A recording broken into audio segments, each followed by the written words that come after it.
Andy, my dude, have you heard of the magical website builder known as Squarespace? Ugh, not another Squarespace ad. I feel like every podcast is sponsored by them. Hey, don't knock it till you try it. Yes, okay, it is overhyped, but actually it lives up to the hype.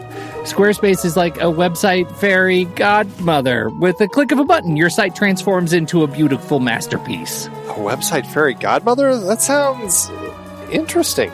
What makes it so magical? Well, for starters, those slick templates make anyone look like a professional web designer. Pick one, customize the colors and fonts to match your brand, and voila. Plus, the drag-and-drop fluid engine is so easy, your grandma could build a site on Squarespace. Well, she did knit me a lovely scarf last Christmas. Maybe website design is next. Exactly. And when you're ready to sell your Nana's handmade scarves online, Squarespace has built-in e-commerce. Add a store with one click. Get flexible payment options. Then watch those sales roll in. And when she wants to teach others her steezy scarf skills, Squarespace's new courses feature is just the ticket. Nana can set up her curriculum and enrollments and payments in a snap and become the next e-knitting influencer. Oh, wow, you really sold me with the grandma angle. Sign me up for that free trial.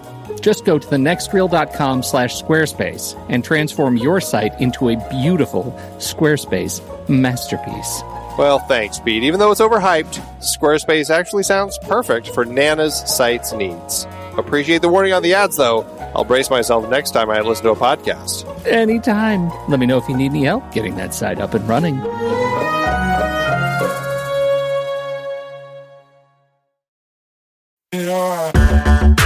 Andy, can you believe we've almost hit 700 episodes of The Next Reel? I know, it's crazy. And with all the other episodes in our family of podcasts, we are well over 1,200 episodes of movie conversation. It's really pretty amazing that we've gotten to have these in-depth movie chats every week for over a decade now. And we couldn't have done it without our loyal community of film fans. Their support over the years has meant so much. For sure. That reminds me, we should give the merch store a shout out. Buying shirts from thenextreel.com/merch is a great way listeners can continue to support the show. Plus, they get to sport our great designs. Absolutely. I think sometimes folks forget we have a variety of shirts, mugs, phone cases, and more available. In fact, a great place to start is with a shirt sporting the Next Reel's logo. We also have that classic Fast Times Spicoli Surf School tee, or the weirdly popular Rusty's European Tour shirt. The one from National Lampoon's European Vacation. Why is that so popular? Search me, but we have sold a ridiculous number of those. I guess there are a lot of Rustys taking trips to Europe? We're always adding new designs based on movies we've covered, like our brand new design for a streetcar named Desire, featuring a streetcar named Desire. So if you want to rep your love of TNR and films, head to thenextreel.com/merch. Every purchase helps us continue to have these weekly in-depth conversations. So visit thenextreel.com/merch today. And as always, thanks for listening and being a part of the Next Reel community. We've got lots more great movie chats coming your way.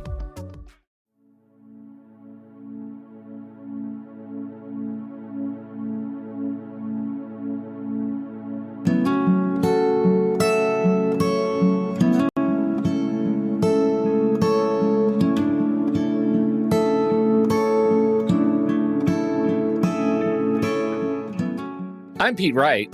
And I'm Andy Nelson. Welcome to The Next Reel. When the movie ends, our conversation begins. Twilight New Moon is over. I'm not good. I used to be, not anymore. The Volturi are the closest thing my world has to royalty. They enforce the law. Vampires have laws? You're a human who knows entirely too much about us. They could kill us all. You just don't belong in my world, Bella. I belong with you. This is the last time you'll ever see me. Please just promise me you won't do anything reckless. It's like a huge hole has been punched through my chest. I know what he did to you, but Bella, I would never, ever do that. There's only one way I know to see him. So, you're an adrenaline junkie now?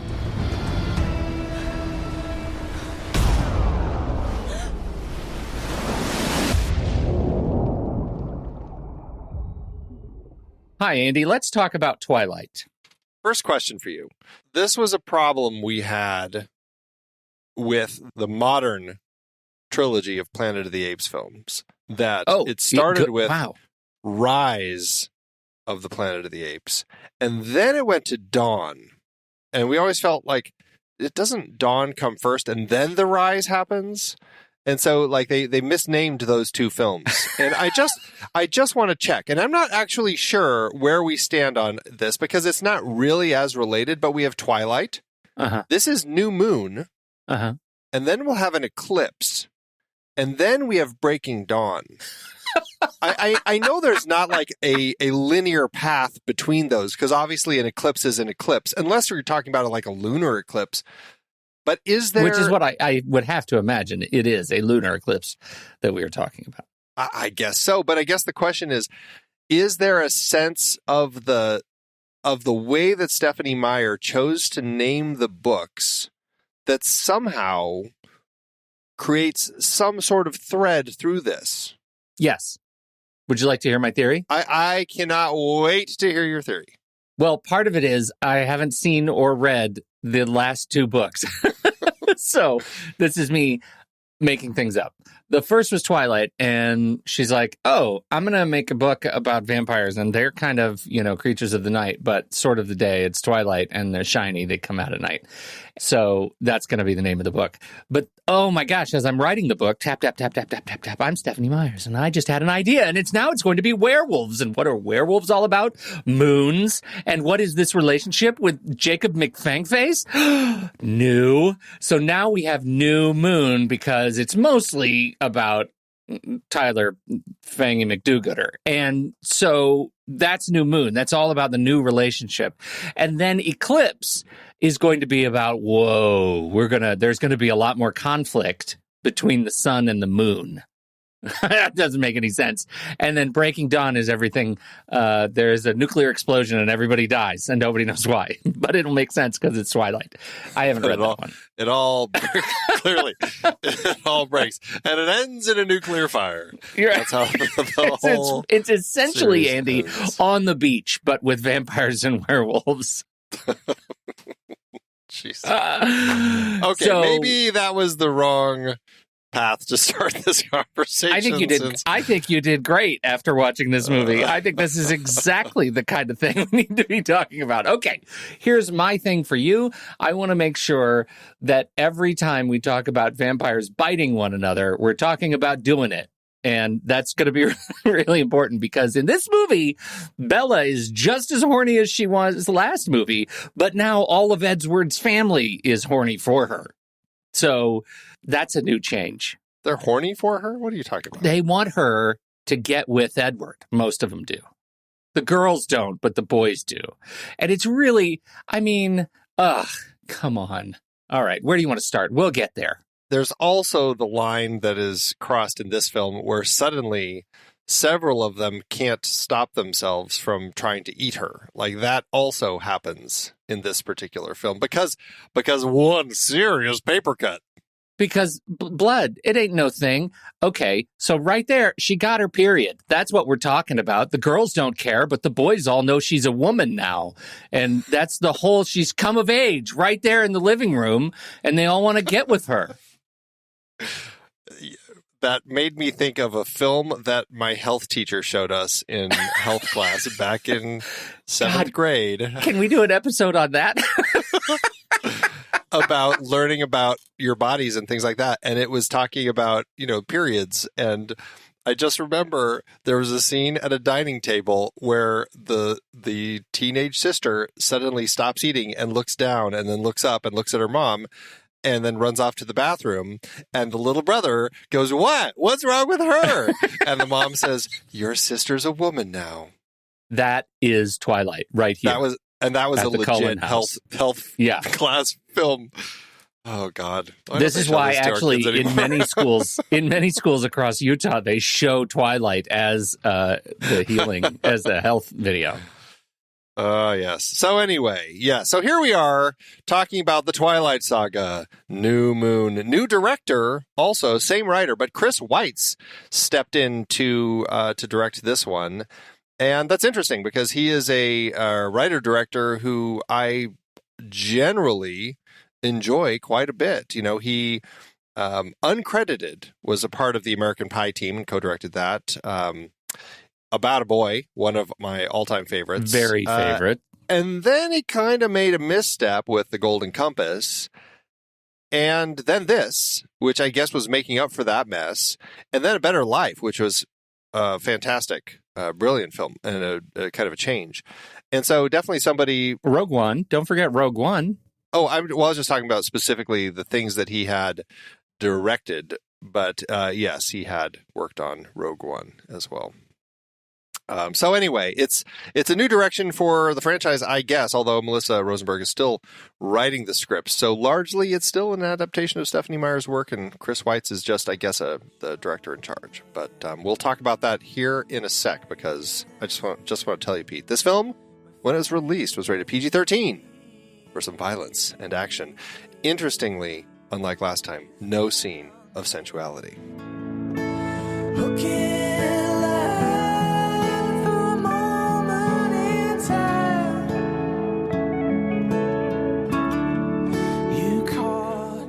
Don't worry, there are no scenes of sensuality. It does say, and again, this is the parents' guide in IMDb. Under sex and nudity, it's listed as mild, and it says many kisses between characters, many romantic scenes, and males are seen shirtless. God, nobody owns a shirt in this movie. This is a thirsty little movie here, Pete. All these men walking around in the Pacific Northwest with half dressed. Okay, where are we going to start? I have a principal question for you. So last time we did this, Twilight, you didn't have a problem with the romance, right? You thought, and it made me want to rip my skin off. Whenever Bella and Edward were talking to each other, I hated it. What did you think about this time? It was a big flip-flop here. And I should, just to clarify, I mean, it wasn't like it was well written last time, but in context of what the film was doing, it had kind of this campy element to the romance that I'm like, okay, I can buy into this. My problem with the script last time is that the villains, the trio of vampire villains that end up kind of building to the final conclusion, felt incredibly shoehorned into the story. Like they were just never a part of the story, and then until the end when we needed a climax. And that's what really drove me nuts with that first film. In this film, the romance is what drives me incredibly bonkers because it's very, very frustrating. And the vampire element is like, okay, now they've figured out what they're going to do with this vampire stuff, and now I'm kind of into it. And I enjoy the vampire elements quite a bit. And when I say the romance is what drives me nuts, it almost all falls on Kristen Stewart's shoulders as she's like screaming at the top of her lungs in her sleep at the incredible pain she has at the loss of Edward.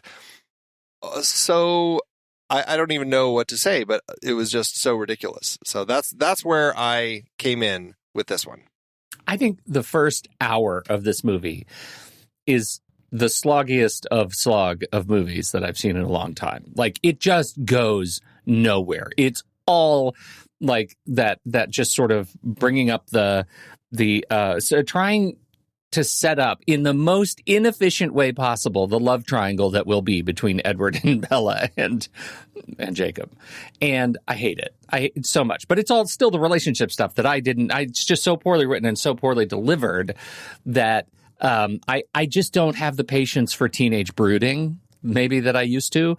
Again, I feel like we might just need to have a very large disclaimer. These movies were not made for us. So we're mining for gold. We're pan sifting for gold here. And that's a hard job if you don't know anything about panning for gold. It's rough stuff. That's what we're doing right now for me. So I struggle with all of that. And to that end, I mean, it obviously is still designed for the audience that is attracted to it, and obviously they are latching onto it. But I mean, to your point, and I think this is something that we addressed last time with our conversation about Twilight, is looking at it. And again, this film only came out 13 years ago, but still, times continue evolving, and there's an element of being this attached to somebody who has broken up with you that starts feeling a little, I don't think it's healthy the way that Stephenie Meyer portrays this attachment that Bella has to Edward. And it starts feeling like really like she's not setting a good example for young women who are drawn to somebody who leaves them. And because, I mean, she can't function. She's completely unable to handle anything. And to that end, all of her friends drop her. Like, I'm like, this is like a very an unhealthy portrayal of lost romance and just kind of the way that a young woman or a young man, whoever it is, when somebody dumps you and leaves you, that you were really in love with, how to handle it. Nobody is there for her. She doesn't know what to do. And, I found that to be one of the issues that I really had with it, is that I just don't feel like Stephenie Meyer. And again, she's writing this pulpy romance sort of thing, but still in context of something that, young people are reading, I feel that it is not a great portrayal of a healthy relationship or a healthy breakup. I would just amplify that. There are a number of sequences and pairings in this movie that are incredibly troublesome around partner abuse. That, like, there are pieces where Edward or Jacob are literally saying to her, you got to get away from me because I might bite you or hurt you. And she says, I don't care. I'm here for you because codependence. And he says, okay, but then if I bite you or hurt you, it's your fault. Like, you're asking for it. And I just can't control my rage. And then we have an entire character, Emily, who is an abuse survivor, and she is there making muffins for the rest of the abusers in this cult of wolves. And I couldn't wrap my head around what I was seeing. Like, this was sold as like action drama romance for teens. And I feel like the message is just wrong throughout, just wrong. So didn't care for that. There's a lot of struggle with all of that, the fact that she sticks around and the references it has to kind of being there for somebody who is your abuser. And it's interesting because when you look at the fact that this series inspired the 50 Shades of Grey books as kind of fanfic to kind of come off of it, you can see that. You can see why somebody who's looking at this sort of relationship all of a sudden is just like, oh yeah, I'm going to write a whole thing about that. Yeah. And so, yeah, it's interesting. Really struggle with that. Just as a follow-up, I did find a note from Stephenie Meyer talking about the title New Moon, because a new moon means no moon, right? We don't see the moon at all. And she said, as it reflected the mood of the sequel, she titled it New Moon, quote, the darkest kind of night, a night with no moon, end quote, to refer to the darkest period of Bella's life. So that is where we are right now, the darkest period of Bella's life. So Stephenie Meyer didn't even understand the werewolf connection to moons. She forgot it. Yeah, apparently. Well, to be fair, like everything else, like the lore in this thing is all changed, right? We have sprinkly, shiny Christmas ornament vampires, and now we have werewolves who just change when they get mad, or by choice. Or when they're hunting vampires, but they have nothing to do with moons. And also, they're not really werewolves. They're wolves. They're dire wolves. And I guess I've always imagined that if you're a werewolf, there is a cross between sort of the humanity and you're a monster. You're a mashup. You're a mashup of man, wolf. And in this one, they just turn into wolves.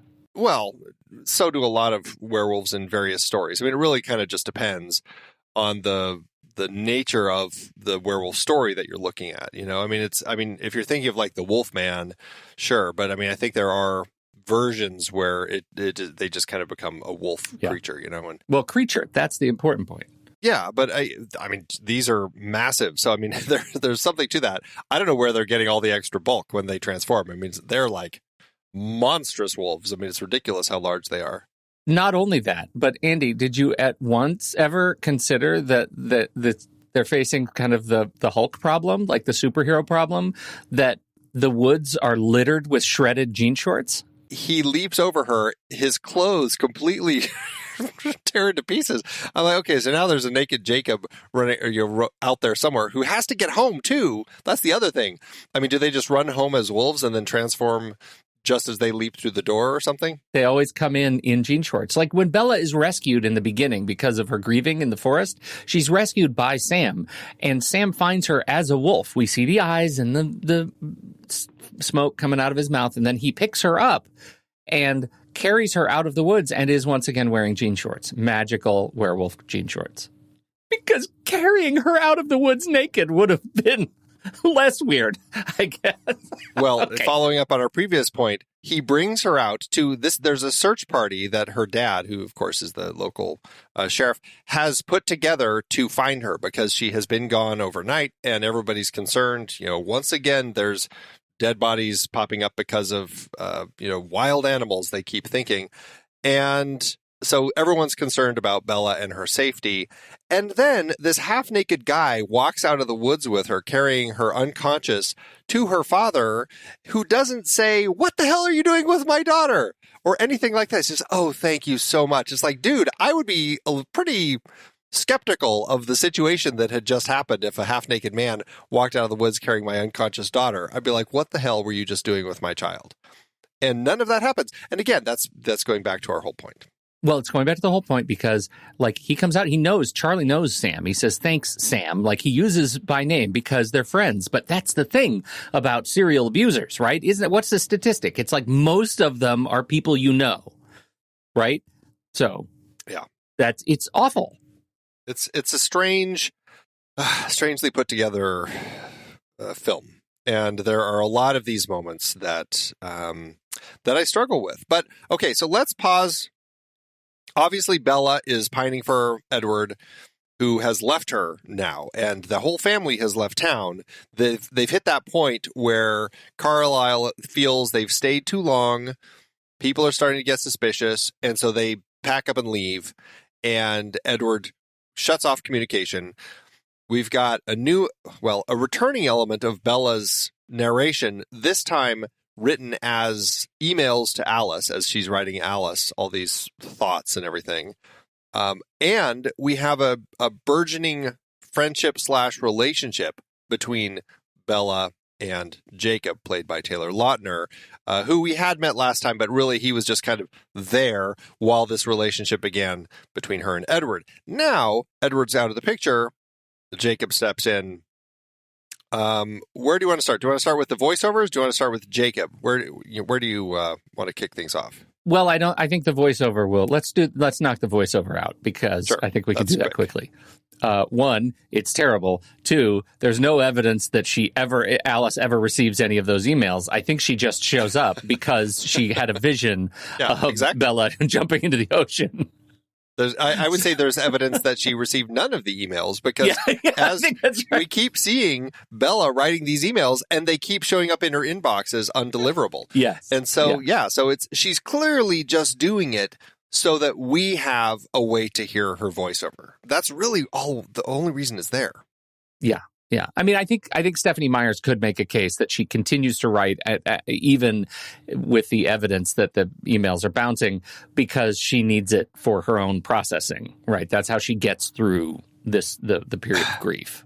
I think I don't necessarily love that argument, but I think that's an argument that could be made. Well, I think that's the argument. But then I think that following up on our previous conversation, she shows no sign of working through her grief. Like, it just gets worse and worse. And she's like screaming in her sleep. Like, it's shocking. Like, the levels that she took the performance and that I'm assuming Meyer wrote the character was like at such extreme levels of grief that I just found it like almost unbelievable and kind of painfully so. And I wish that Weitz had found a way to kind of, maybe we can thin that out a little bit so it's not quite so. Yeah, you're giving me an 11. I need about a 4. I don't know. It was interesting to kind of hear the continuation of the voiceover. I just wish that they had found a way to say, okay, but let's thin that out.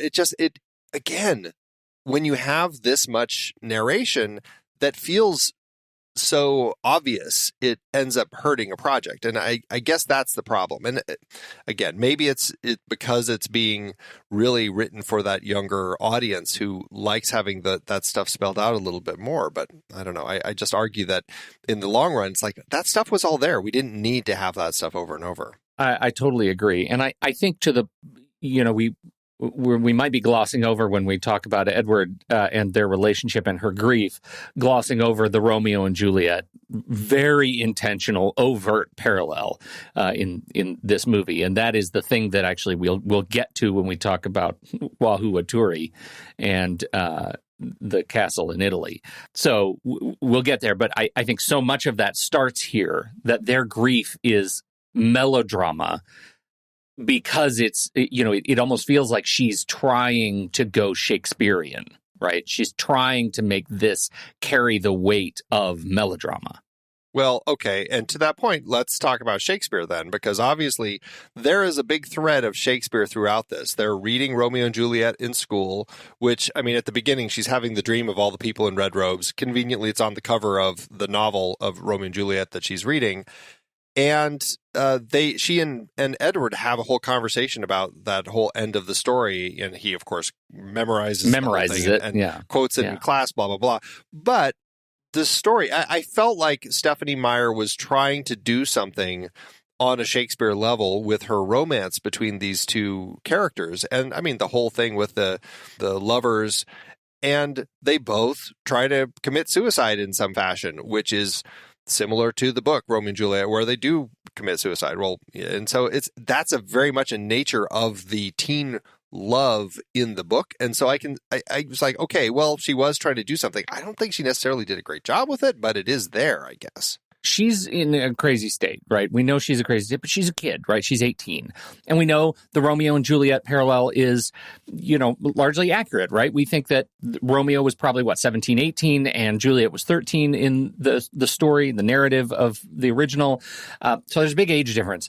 But the fact that Edward, right before he completely ghosts her, is that where this comes from? Because he leaves and then becomes kind of a ghost? Weird. He ghosts her. That's true.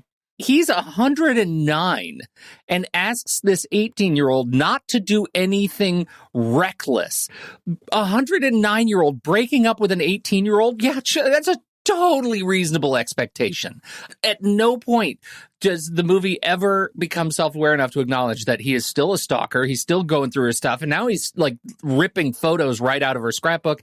And then he has no awareness that he is 100 years older than she is. And that's not an issue. I guess vampires don't even think about that because they just never age. Maybe that's the story. That is perpetually an issue in vampire films, where the character is often portrayed at the age that they died at, even though they're generally a much older, wiser person. And, it's inevitable that Edward will be thought of as a teenager because he looks like a teenager. But in reality, he's a very old man. And so it does create kind of a strange situation. And, in this, was it this one or the last one? Like we find out that he was actually, of all of the vampires, he was the second, right? Carlisle made him a vampire of the family first, right? I think so, because then I thought it was his wife. Then it was his wife. His wife is, as a vampire, younger than Edward is. It's hard to look at that story and not imagine, as we get toward the end of this movie, which we'll certainly talk about, that he isn't grooming her a little bit. Like, mistakes I've made making children vampires in the past, I'm not going to do that anymore. If I'm going to spend a lot of time with you, I'd like to do it with you as an adult. So I'm not going to change you until you're an adult. All of that is to say he's in the story, but not much. Like, all of this stuff happens fairly early on, all this Romeo and Juliet stuff and everything. And then because of this accident at their house, they come over for her birthday celebration and they're giving her presents and she gets a paper cut. And, Starry McPainface can't hold himself back and charges her. And of course, Edward hurls her backward. Yes. In surely what would be an accident that would, incredibly injure somebody. I mean, granted, it does shatter a vase on her arm, which makes even more blood. And of course, then everybody wants to eat her, even Alice, who says, I can't help you. And except for Carlisle, who is the one sane person who's learned how to control himself. And he takes her and heals her. And that's kind of the point where the family's like, we got to leave. Edward's like, I can't do this anymore. And they disappear. And from that point forward, they're gone out of the story, except Edward, who pops in, as you kind of alluded to, this kind of ghost figure who's, it's almost like a Jiminy Cricket sort of thing. Like it's a strange way for a boyfriend to appear. And so she's doing these very reckless things just to get his ghost presence to appear and reprimand her, I guess, is kind of the way that I read it. Like, how could you do that? Don't do that. Stay safe. I have a question about this. Alice is the one that can read the thoughts and stuff and see visions, right? She see the future. Edward is, based on the lore set up in the last movie, completely impervious to her. Like, he can't read her thoughts at all. Right? That was the gambit. Each vampire seems to have their own power. That's another thing. They're all superheroes also, because Edward can read minds, Alice can see the future, and I can't remember who else we've learned from the family, except then we find out at the Volturi that a little Dakota Fanning can cause pain. Yeah, well, can't what's his name, McPainface? He can do something about like emotional regulation or something. They made a comment about that in the hallway. Yes. I don't understand what that power is, but again, he can no idea. He can make her do it. So he is one of the few, if not the only one, who can affect somebody's emotions, because he somehow manipulated her emotions to feel extra lovey-dovey or something. I can't remember exactly, but there was that moment. You're right. That was a weird scene. But what we have in this sequence is Edward somehow... Well, the question I guess I have is Edward communicating with her somehow? Which seems like it would be impossible because of the rules set up by the Effangers as the Cullens. But is he communicating with her, or is she just seeing visions of what he would say if he were there? It seemed to me, the way that it's played in the film, I read it like he still is watching her from afar and reacting to the things that she's doing. But maybe that's just, maybe I'm reading it incorrectly, because now that I think about it, he hadn't seen any of that stuff that she had done. He only thought that she had killed herself because of Alice's vision, right? Mm-hmm. Okay, so then maybe they are just in her head. Well, Alice didn't tell Edward, right? It was because of the phone call. That was the big Romeo and Juliet twist, that Jacob answered the phone and said, oh, Charlie's preparing for a funeral. And Edward assumed it was for Bella jumping off the cliff. But that's because Alice had told him. Oh, right. So right. That's how he knew there check. Was a... Yeah. So he called to check. Right. Yeah.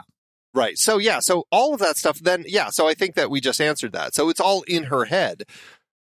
For some reason, I'm not exactly sure why she's seeing those visions of him.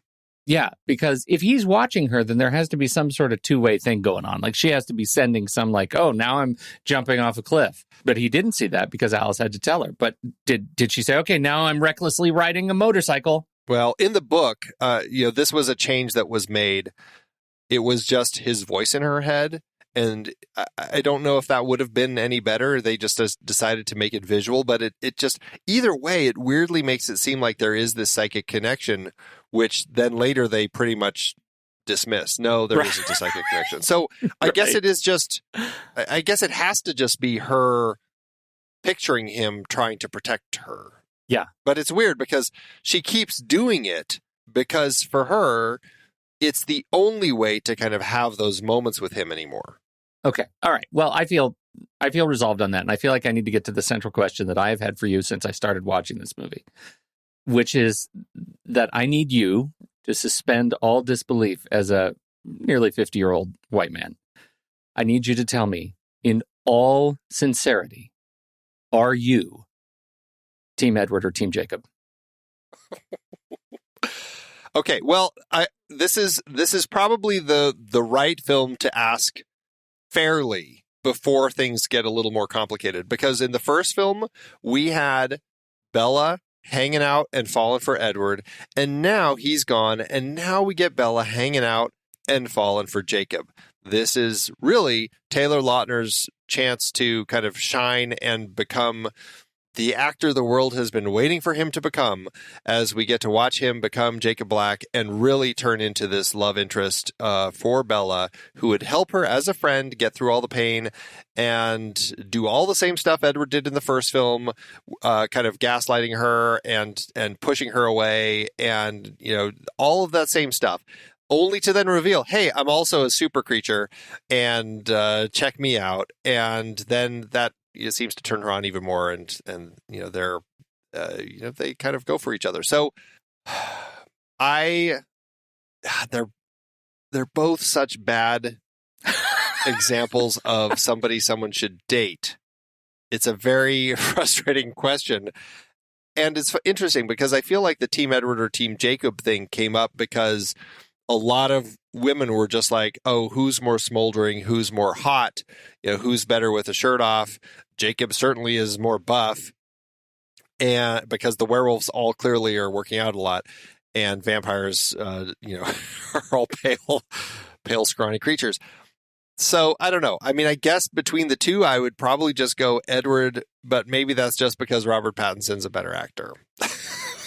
No, I don't think it is. Really and I'm also Team Edward. And it's because what we find is where I get and the book, the way I understand it is the book paints this as a massive transformation for Jacob. And between the two movies, we get that transformation that he goes from kind of the little guy to this, massive buff, heartthrob. And that is intentional to the point where throughout the movie, as I understand it, they tailored all of his T-shirts to be smaller from scene to scene to make him look more buff, and put lifts in his shoes so he would be much taller than Bella at any given moment. And so I think they did a good job of portraying him in that transformation. And in the beginning with the montage of the motorcycles and so boring. Oh God, it was so boring, Andy. But he was painted as the nice guy, he was the sweet alternative to brooding Edward. And yet his transformation led to what we discover is he's part of this group of serial abusers and bad guys, even though they have good intentions on the outside. That doesn't make it right. I think I am 100% Team Edward on this. Yeah. No, I'm 17 again, and I'm Team Edward. Okay. There we are. There you have it, folks. Also, because I would, would you, I guess the other side of this is if you had to choose one of these curses to live with, werewolf or vampire, which would you choose? If you have to live with it where you aren't becoming one of them. I mean, at least in the vampire world of things, you could become one to officially join them. In the werewolf one, you're kind of like Sam's wife, who's just I'm going to be with you, but I'm going to make sure that I'm not around you when you get angry because you're going to slash my face. And never have a chance to actually become one. And the interesting thing is in the lore, even all of these people in the Quileute tribe, they're not all werewolves. It's just something that is kind of... They have to have the gene. It's just, it's a gene that's kind of passed, and it seems to be sporadic. I think we only really see 4. Is that right? It's Sam, Jacob, and then is it Quill and Embry? Is that it? Maybe Paul also? Yeah, I think there's 4 plus then Jacob becomes plus one, Jacob, right. And so it's not a lot. So yeah, I guess I'd feel safer with the vampires. I would absolutely choose vampire. I mean, 100%. Anytime between vampire and werewolf, because I think the mindlessness of the werewolf, according to the lore, would be very frustrating. I don't like the idea of waking up and not knowing where I am naked in only jean shorts in the woods. Well, that's if you are one. Otherwise, you don't like the idea of waking up to your partner deciding, hey, you know what? I just woke up and I'm angry and I'm hungry and I'm just going to eat you because my brain doesn't function my brain doesn't function when I transform. And that is the danger of the werewolves. Right. I can get with that. But I do like this is one thing that I did enjoy with the film is that, okay, Jacob is the only person who seems to realize she needs something. And like, it was crazy. Like when she goes out with Anna Kendrick's character, and I mean, again, yes, Bella makes a really stupid decision to go out on the motorbikes, whatever. But still, Anna Kendrick, I'm like, she's not really a good friend who's there for her friend in her time of need, And so that was really frustrating with the friends in the film. I was glad to at least see, okay, at least Jacob is there. And so I enjoyed the building friendship that we had between Jacob and Bella. And of course, then it goes into all the nonsense with the werewolves and all of that sort of stuff. But I was like, okay, at least they're doing something there for her. Well, okay. So we need to come to terms with the whole relationship bit, because the way I heard you paint it was that all of her friends dumped her. But it didn't feel necessarily like they dumped her. It felt to me like she like disappeared for a while. And when she came back to the table and everybody said, Bella's back, everybody except Anna Kendrick seemed to really be kind of authentically nice to her, surprised. to the point where Anna Kendrick's, I guess, ex-boyfriend asked Bella out. Yes, which I thought was great. We're going to get to that. I have some thoughts. But I think she was the one, like, don't forget the, like, sitting in a chair montage with the camera just going around her. Like, what were her friends doing? They were living their damn lives. Like, she disappeared. Here's the thing, though, that we don't see in the film. When a friend of yours disappears because somebody has broken up, or because, like, somebody broke up with them, you go to them. And the film does not show anybody reaching out to her. They show us Bella sitting by herself, isolating herself, sitting, at another table away from her friends. We never see any of the friends get up and say, hey, you know what, you look like you're having a hard time. Can we talk? Trying to be there for her. And so that's what I mean. I'm not saying that Bella isn't pulling away. I'm just saying we're not seeing what friends should do in a time like this when a friend does pull away. I get that. Yeah. And frankly, she should not have called Anna Kendrick's character to go out with her to a movie. She could have. She should have called, like, Glasses McPhotographer Face. Like, that girl seemed nice. Like, she seemed like she would have done a movie.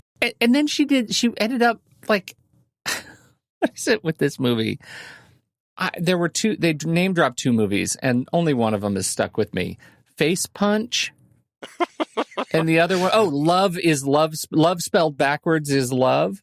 Yeah. That was the other one. Like, those are the worst. They're the worst. Like, that to me things. Is, not to judge, but knowing that Stephenie Meyer comes from, like, the Mormon background, painting just kind of a straight up, like, over the top action movie with a title called Face Punch felt like something that people would say to kind of judge the way that those movies are portrayed. But it also, to that very point, with the LDS background, like, that writing friends so poorly is wildly out of character to my ear on this one, because there is no way Bella would have been sitting for 15 hot seconds alone at a table in a time of grief. There would have been casseroles and, like, warm jackets, like, and people around her in a heartbeat.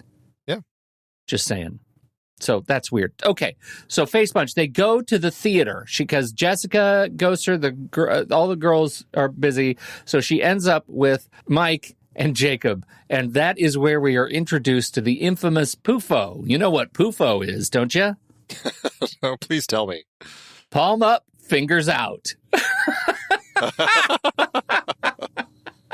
Sitting in the movie, each of the guys have their arms on the armrest with their palm up, fingers out, hoping for the accidental handhold of Bella in between them. It was so cringy. And this is one scene where, to me, it was terrible. It was hard to watch, but I can also absolutely see how it belongs in this movie for this target audience. Well, okay, yes, I agree. But shortly afterward, as soon as Mike has to leave the theater because he cannot handle the intense action and wants to throw up. So he runs out of the theater to go to the bathroom.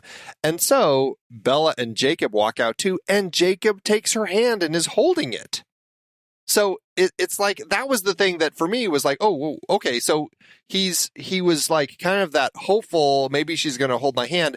And then he just decides to take it. And then they actually have a conversation about that. So clearly, so that was, I don't know, between like those two scenes happen like back to back. So it was a little strange to me that he went from I hope to screw it, I'm just going to do it. He was going through, right at that moment, he was going through wolf puberty, because at that point he hadn't changed yet, right? And then he got mad at Mike. That is the moment where suddenly his hormones go crazy. So maybe that is a sign. Okay, I can buy this. Maybe that's a sign.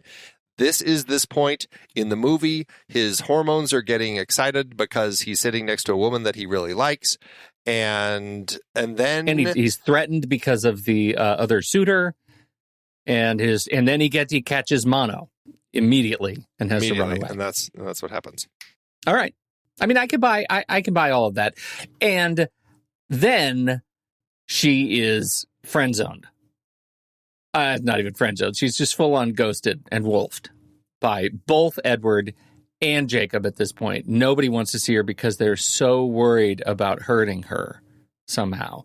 And in the process of hurting her, we introduce, about an hour and 6 minutes into the movie or so, we introduce some action plot where Laurent shows up in the baseball field. I assume that was the baseball field. Was that the baseball field? Yeah, because she went back to the baseball field because this is that point where nobody wants to hang out with her, so she's visiting all the spots again where those great moments had happened, and she goes to the baseball field, and Laurent shows up and wants to eat her again.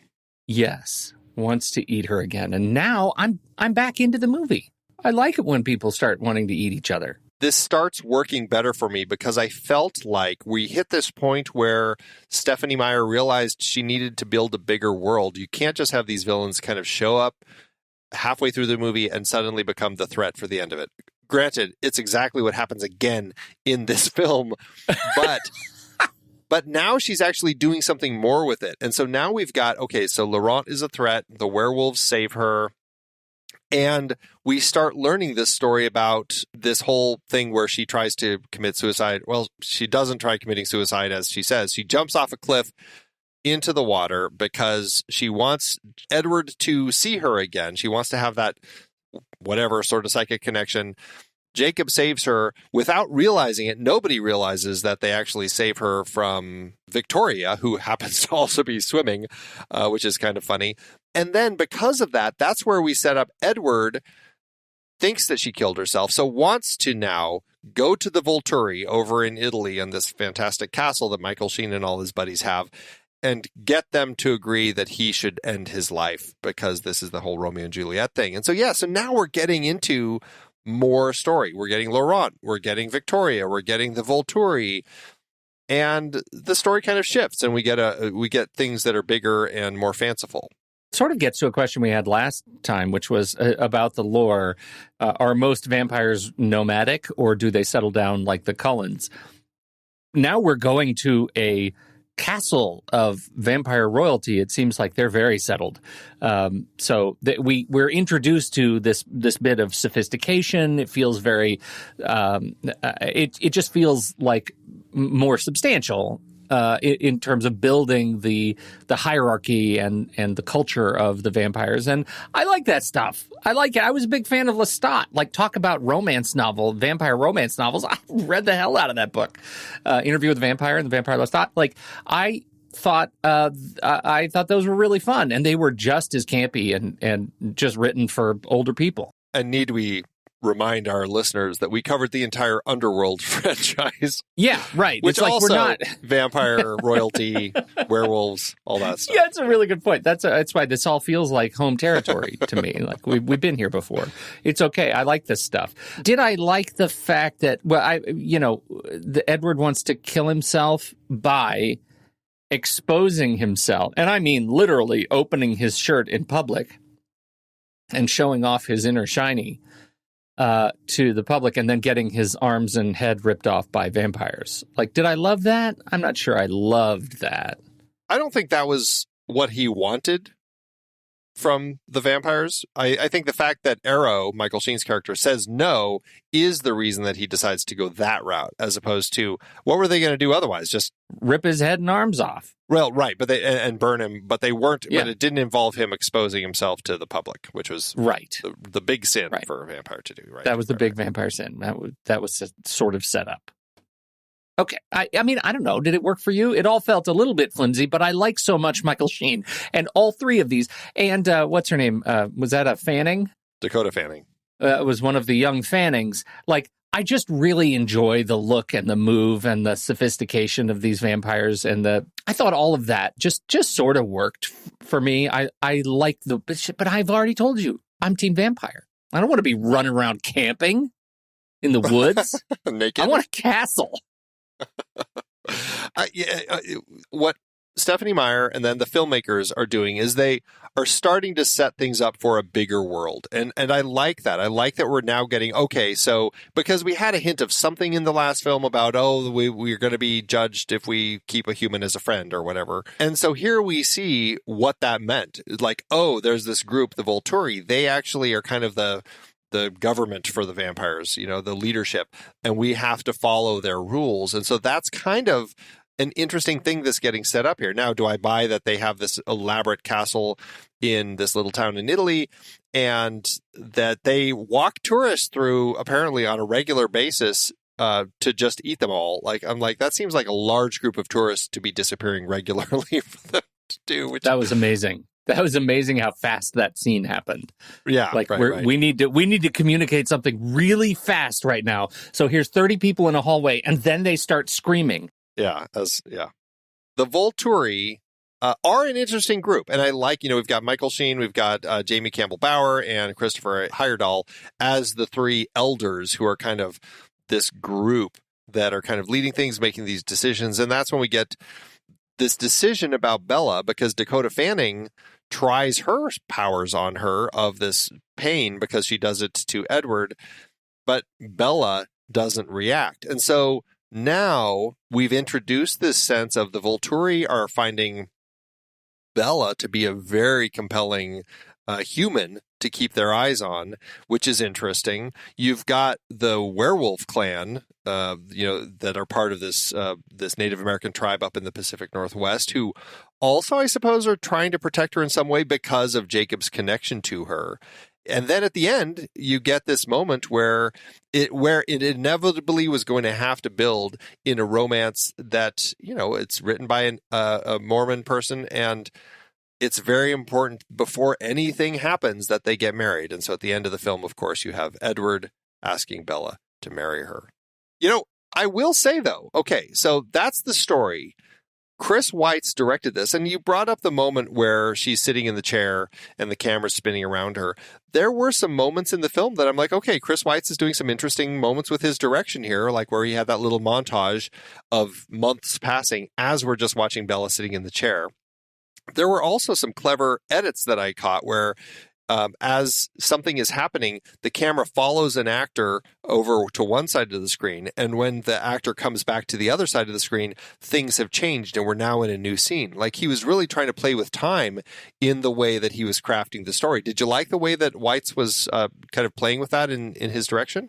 I did, and how quickly they got us from the United States to Italy, right? The airplane shot, the plane takes off, they follow the plane over, and then it lands, and they're in Italy. I thought those kinds of things were really great. I really liked it. There are things I like in this movie. That's very true. And the way he played with stuff, I think generally played with his cuts and played with the camera, I thought was nice. I also think the effects were a level up over the last movie. I think, and I just because we anchored on it and how silly it looked in the baseball scene in the first movie, running on wires and tree climbing. In this one, Jacob is set up to run on wires the very same way, and he's running down the hill and jumps and is turned into the werewolf, and that was the exact same wire setup for him, so it would look like he's running much more quickly and powerfully than a normal boy, and I thought that was particularly cool. Like, I think it looked real. Like, some of that stuff looked much more real to me, to the point where, now they would screw the wires and just make the CG actor run, I think. But I actually thought that was good. The transformations all looked good and fun to me. It's not like if I were looking at it, would I not know that those were CG wolves, but they looked real enough that I was in it for the wolves. So none of that actually gave me pause. The fights, the wire scenes in the fights in the the castle at the end I thought were really good. I like the big broody guy at the end. He was, smashing marble and destroying this castle. Like, come on, guys. That's going to take, centuries to rebuild.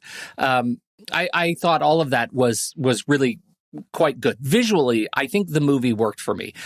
I also think, Weitz was able to evolve the look of the film in a way that, was anchored in the original film, but not quite so gray. My sense, especially when she starts hanging out with Jacob, that it really turns into a lot of earth tones, and it feels like the nature is really emphasized. And I felt like the green, like in the forest and stuff, were just lush. Like it really looked much healthier, less gloomy and rainy. Like it felt like that was a sign of kind of the werewolf side of the story, is that it's kind of more connected to the earth. And so the color tone felt a little more alive on that front. And then you get to the end and things really pop because of the reds and the whole reds. Italy side of things. So yeah. I felt it wasn't really explored in the last film because the werewolf story really wasn't there. But the vampire story definitely kept it gloomier and grayer. And now I think we're getting it'll be interesting to see as things go. Like, does the vampire stuff stay kind of that gloomy blue-gray, the werewolf stuff kind of the greenish browns, and then the Volturi stuff kind of the reds? I'll be curious to see how they continue with that. Yeah, me too, for sure. One thing that did change along with the director is the composer. Now it's Alexandre Desplat who composed the music for this film. But what I like about this, and this is something that really frustrated me with the Harry Potter films, is that the composers there didn't necessarily feel the need to kind of continue the themes that had been explored, other than Hedwig's theme, which is always there. But I felt like Desplat took what Carter Burwell had done with the first film and continued it and evolved it in some really nice ways. I just love the score for this film. It's just the music is just beautiful.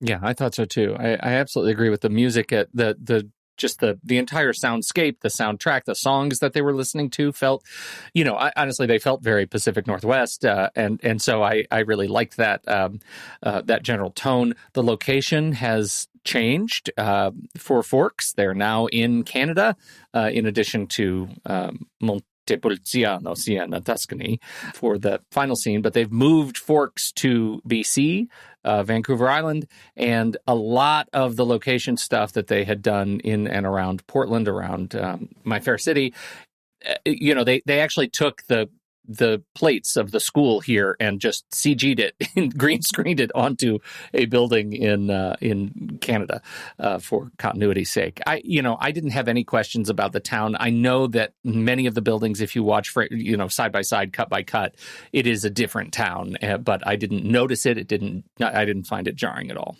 It doesn't feel like, again, going back to the Harry Potter films, where Hogwarts feels like a completely different place in every film. Like, every single film. Constantly changing. Well, and that's, we didn't bring that up, but the last film, was a lower budget than this one. And they chose to shoot in Portland they initially were going to film in Vancouver, but because of the way that world economies fluctuate, the U.S. dollar actually was below the Canadian dollar at that point in time. And so they said, oh, well, let's just stay in the U.S. then and film in Portland. Now, by the time this film was getting made, of course, that had all shifted. And so it was cheaper to film in Canada. So they went back there. Well, and it was fine. I like Canada. I'm a big Canada head. Because we're spending so little time in places that were as familiar, like it's mostly her house, and then it's a lot like at Jacob's area. And so I didn't run into any situation feeling like, oh, we're faking all this now. So that didn't bug me. And especially, it worked in context of the story because we really aren't spending much time with Edward by this point. Right. It doesn't. None of that matters. And I think even in the next film is the film where that really becomes a concern, because they go to a city with some iconic places, right? Don't they go to Seattle or something? I don't remember. I guess we'll find out next week. All right, we'll cover that. I was wondering, I just have one last thing, and it's about Edward and his emotional growth. In the last movie, they pass the piece of art on the wall, and it's full of graduation caps over the years, because Edward spends all his time graduating from high school, and I wonder if that's why he's kind of an emotional idiot. Like, is it just because he's only hanging around mostly with high school students all the time. It's funny because he's an age where he could also look like a really young-looking college student, so he could have continued his education a little bit. Yeah, right. He could have gone to college. It would have been fine. Maybe he did. Maybe he has several master's degrees. Who knows? But he's realized, this learning stuff is just too hard. Can I just stick in the high school now? Because it's just easier to get through. Right. And what is he? I mean, he doesn't look like a freshman. You think he just transfers in as a junior, does 2 years, and then they leave? It seemed like they were here for longer than that. Because Carlisle is the one who said he's the one people were starting to notice. I did make that note, blaming it on Carlisle, that he's the one they're supposed to notice. Like, has he not met Paul Rudd? Come on. Like, Carlisle could get away with it. I would have much more of a question about all of the younger vampires. Yeah. So. Yeah, they should easily have gone off to college. Yeah. All right. Yeah. I guess I'm done. All right, well, we will be right back. But first, our credits.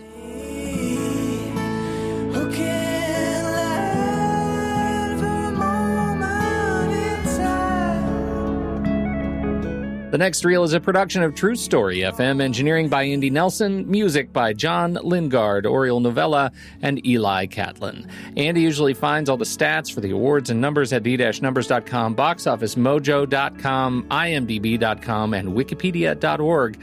Find the show at truestory.fm, and if your podcast app allows ratings and reviews, please consider doing that for our show.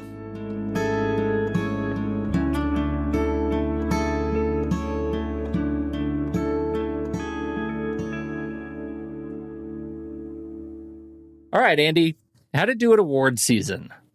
It did well for itself. 20 wins with 24 other nominations. It was nominated for Best Horror Film at the Saturn Awards, but lost to Drag Me to Hell, which absolutely is the better film. And because it's a horror film, Andy.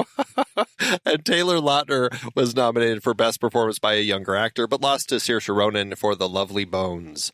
At the MTV Movie and TV Awards, it won Best Movie, Best Male Performance by Pattinson, which is funny because he's hardly in it, and Best Female Performance by Kristen Stewart, along with, of course, Best Kiss. Taylor Lautner, who arguably had more screen time, was nominated for Best Male Performer, but lost to Pattinson.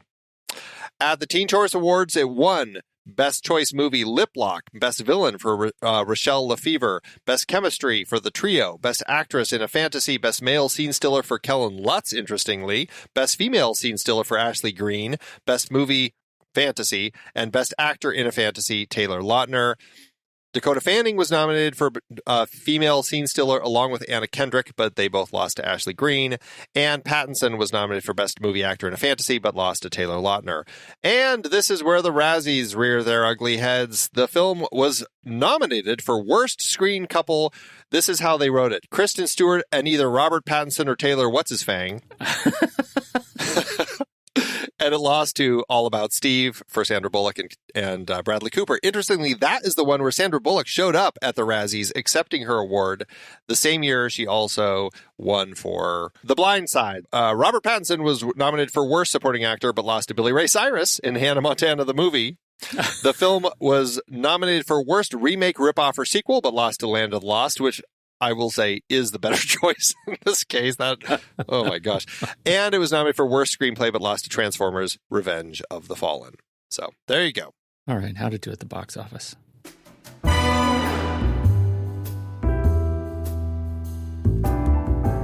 The success of the first film meant Weitz had a bump in the budget for this film, $50 million, or $59.5 million in today's dollars. The movie opened again Thanksgiving week here in the States, November 20th, 2009, opposite The Blind Side, there it is, Planet 51, Ninja Assassin, and Old Dogs. The film took the number one spot for 2 weeks and then, interestingly, like the last one, stayed in the top 10 for 5 weeks. Another big success, this film went on to earn $298 million domestically and $413 million internationally for a total gross of $846 million in today's dollars. That's not quite double what the first film did, and it leaves the film with an adjusted profit per finished minute of $6 million, with the additional benefit of being the film in the franchise that did the best with its profit-to-cost ratio, earning back more than 14 times its budget. So you're saying it's all downhill from here?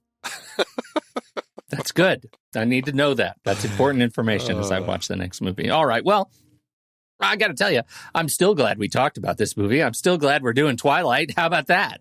I'm looking forward to watching the next one. Just they're not great, but it's fine. It's vampires and werewolves. It's interesting. This is an interesting comparison series to our Underworld series, which also is entertaining to watch. They're just not necessarily great films. And I think that's kind of where I'm landing with this. And the romance is the harder part to get through. But you know what? There's an interesting world here. I am curious also to see where things are going to go. The thing is, Andy, I think the Underworld movies were, in fact, made for us. I don't think these were. Everyone has its own audience, right? So that one's ours. All right. We will be right back for our ratings. But first, here's the trailer for next week's movie, David Slade's The Twilight Saga, Eclipse. Jacob, what are you doing? I'm here to warn you. Just leave. Now. She has a right to know. What? We've been tracking the situation in Seattle for a while. Unexplained disappearances. Killings.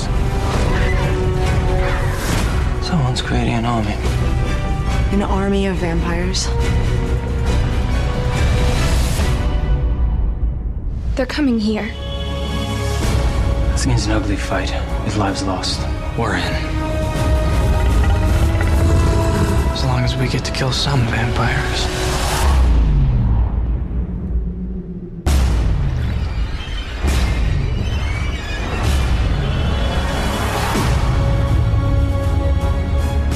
It's time. Yes, it is.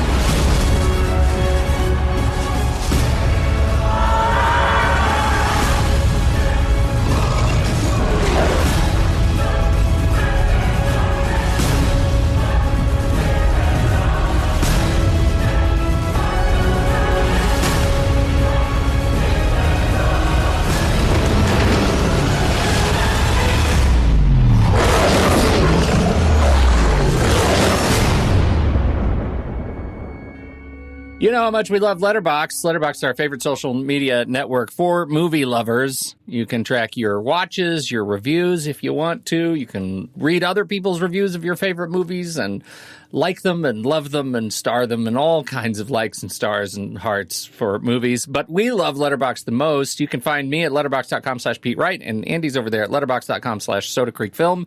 And we are on Letterboxd at letterboxd.com/The Next Reel. Make sure to get over there and follow us. And if you fall in love with Letterboxd like we have, all you need to do is use the discount code NEXTREEL at checkout. You can upgrade to a patron or pro membership, and you'll get 20% off. This works for renewals as well. Andy, what are you going to do for your review? Last week, I think we both landed on 2 stars and a heart for Twilight. This one, I am going to go down to 1.5. I feel like I have more issues with it, even though I still am going to give it a heart because it still is entertaining in a kind of a terrible way. So 1.5 with a heart. I think you and I are probably of the same mind, and it's going to manifest differently because my rules have stars. Oh, right. I am going to stick with 2 stars, but in order to capture that same je ne sais quoi that you talk about, I'm not going to give it a heart. It's 2 stars, okay. No heart, with your 1.5 star with a heart. All right. Well, that's going to give it 1 3/4 as an average between the two of us, which will round up to a 2 and a heart over on Letterboxd. As Pete said, don't forget to visit thenextreel.com/letterboxd to get your patron or pro membership, and it works for renewals as well. So what did you think about the Twilight Saga New Moon? We would love to know. Hop into the Show Talk channel over in a Discord community where we'll be talking about it this week. When the movie ends, our conversation begins.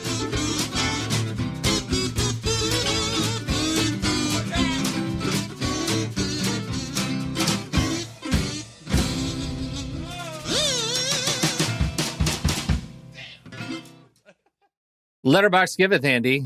As Letterboxd always doeth. Unprecedented. You have assigned me a Letterboxd review. I have not even read it yet. I have it up on my screen. I'm not looking at it. See? I'm staring longingly into the middle distance like Edward. Do you think I should go first or should you go first? Why don't you take it first? Okay. This is 1 star by Shay. Yeah, Bella might have been in love with both Edward and Jacob, but who was she emailing the entire time about how her life was going despite of not getting a response? Alice. Who gifted Bella her dress for her birthday? Alice. Who's always out there to support Bella?